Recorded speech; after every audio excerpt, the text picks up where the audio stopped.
Pemirsa, Gubernur DKI Jakarta Basuki Cahayapurnama menyebutkan perihal kedekatan dirinya dengan Setia Novanto selama menjadi anggota DPR. Lalu apakah ini menjadi isyarat dukungan Golkar dalam pemilihan Gubernur DKI Jakarta 2017 akan masuk untuk Ahok? Terpilihnya Setia Novanto sebagai Ketua Umum baru Golkar, Gubernur DKI Jakarta Basuki Cahayapurnama atau Ahok memberi ucapan selamat. Terlepas dari berbagai kasus yang dituduhkan kepada Setia Novanto, Ahok yang sempat menjadi anggota fraksi Partai Golkar di DPR di bawah kepemimpinan Setia Novanto menilai sosoknya sebagai orang yang mengayomi bawahannya. Isyarat Golkar akan merapat ke Ahok dalam Pilgub DKI Jakarta nanti pun mulai bermunculan. Tapi sejauh ini Ahok masih enggan untuk menanggapi lebih lanjut. Gak ada marah dia, gak pernah marah loh. Nanti kira-kira Pak Setia Novanto udah gak pernah marah. Saat terpilih nih Pak, nanti kira-kira pilkada ini akan berubah, khususnya dari Golkar begitu. Oh saya nggak tahu, itu kan Golkar ada mekanismenya ya. Tapi kalau anak-anak Golkar kan nggak pada datang. Anak-anak Golkar muda-muda kan baik dukung saya. Kayak Fayakun segala macam kan grupnya dukung saya udah. Jadi bisa jadi Pak, nanti mungkin ada kemungkinan Golkar untuk... Nggak tahu saya, mesti tanya sama Golkar, saya nggak tahu. Sementara itu, pengamat politik Jayadi Hanan menilai kedekatan Ahok dengan sejumlah anggota Partai Golkar, termasuk Setia Novanto, belum bisa disinyalir sebagai bentuk konfirmasi bahwa Golkar akan ikut merapat bersama Nasdem dan Hanura untuk mendukung Ahok maju dalam Pilgub DKI 2017. Golkar akan lebih melihat dulu situasinya, biasanya Golkar tidak mau sekedar menjadi pendukung ya, kalau untuk jabatan-jabatan yang kursi Golkar cukup besar gitu. Jadi bisa saja itu mengubah peta dukungan, tetapi kita belum bisa melakukan analisis yang terlalu jauh saat ini karena petanya masih juga cukup cair. Beberapa partai juga masih melakukan penjaringan tentang calon-calon siapa yang akan mereka dukung di DKI nanti.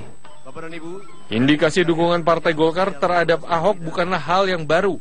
Sebelumnya, mantan Ketua Umum Partai Golkar Abu Rizal Bakri juga pernah mengungkapkan kemungkinan dukungan yang akan diberikan kepada Ahok dalam Pilkada DKI Jakarta 2017. Namun dengan terpilihnya Setia Novanto sebagai Ketua Umum yang baru, bisa jadi indikasi dukungan Partai Golkar untuk Ahok akan menguat. Tim Liputan, Metro TV. Saya bilang sama PT yang kemarin yang audit saya satu, saya kamu orang dari BPKP ya, salam tuh sama salah satu ketua BPK Prof. Edi. Aku udah gituin dia, salam sama beliau. Bilangin, Ahok doain dia umur panjang untuk lihat Ahok jadi presiden. Supaya saya berantas munafik-munafik yang nggak bisa buktikan. Aku gituin, lalu dia keluar ganti lagi yang lebih baik. Terus udah sore, udah malam muncul lagi dia. Kayaknya lucu banget pertanyaannya. Ini dicatat. Pertanyaan sederhana nih. Bukan bocorin BAP, dia tanya. Bapak pernah nggak kepikir, Bapak kan mau beli NJOP. Itu harga terendah urusan negara. Bapak berhak menetapkan NJOP. Kenapa Bapak tidak terlambat menetapkan NJOP? Supaya bisa beli yang barang murah. Bagus toh pertanyaan toh, udah malam ini. Terus saya jawabnya sederhana. Saya pertama nggak pernah kepikir masalah itu. Karena itu saya kejahatan.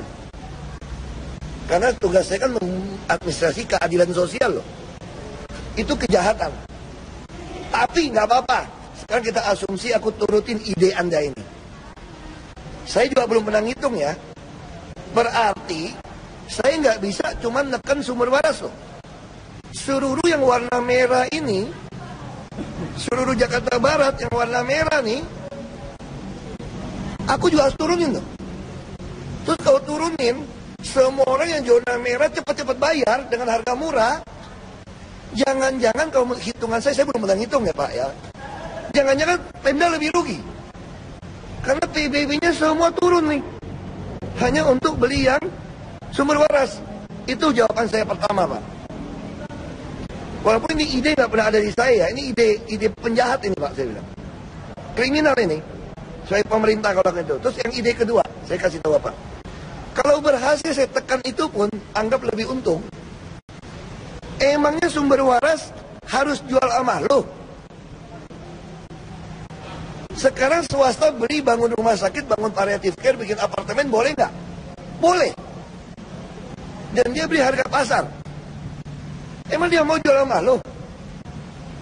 Sekarang aja namanya NJOP mendekati harga pasar, makanya dia mau aja. Dia tuh jualnya tuh harga pasar loh. Nah sekarang saya tanya, bisa nggak saya menekan sumber waras? Ada lagi pertanyaan yang lucu banget. Bapak tahu nggak HGB sumber waras akan berakhir 2015? Ini kan bahasanya LSM yang DPR di belakang gitu loh.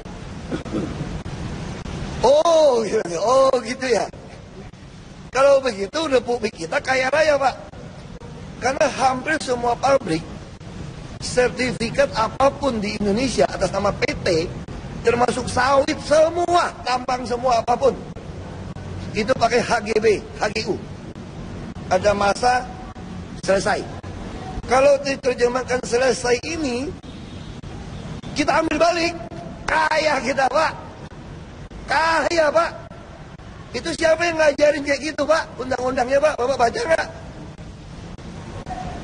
Aku gituin sama orangnya. Dia kayak orang BPKP. Aku bilang begitu, kemarin di KPK gitu. Ya 4 orang periksa. 3 sih enak aja, 1 yang keluar masuk. Saya kira orang BPKP, saya bilang. Kata Bu. Pemirsa, Ketua Umum Partai Golkar Setia Novanto menyebut tradisi dan sejarah Golkar adalah berada di pemerintahan. Inilah yang membuat Golkar mendukung pemerintahan Jokowi JK.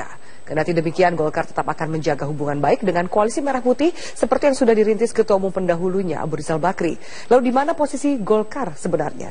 Ikuti petikan wawancara Wahyu Wiwoho bersama Setia Novanto beberapa saat setelah penutupan Munaslup Golkar di Bali. Apa harapan Anda ke depan sebagai Ketua Umum yang baru selama 3 tahun ke depan? Yang pertama adalah 100 hari kerja dalam waktu ke depan. Ini yang pertama tentu saya akan melakukan rekonsiliasi di Partai Golkar, di tubuh Partai Golkar yang tadinya sudah terbelah 1,5 tahun ini. Nah ini dengan rekonsiliasi ke daerah-daerah untuk bisa mewujudkan kembali rekonsiliasi bukan hanya di pusat tetapi sampai ke daerah-daerah.